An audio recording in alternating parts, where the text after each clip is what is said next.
in this video, I'm going to show you how to set up missed call auto text back, meaning anytime somebody calls your business and the call isn't answered, a text message will automatically go out to that caller. So when you land in your account, we're going to go to the settings sections by going to the left-hand navigation bar and going to the very bottom and clicking on settings.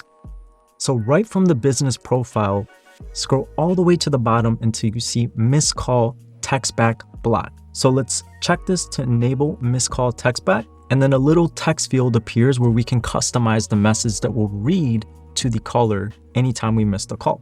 So in this example, we have, "Hi, this is location name. I saw that we just missed your call. How can we help?" So that text message will go out to the caller after the call is missed, basically just acknowledging that we saw that you called and we will get back to you right away. Now keep in mind that you can really customize this experience as much as you want within the automation section, and I'll show you how to do that in another video.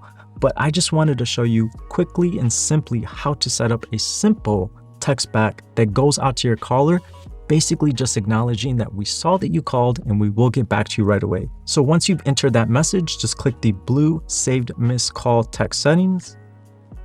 And now anytime somebody calls your phone number and the call is not answered, this text message will automatically go out to that caller. So that is how you set up a missed call text back within your account.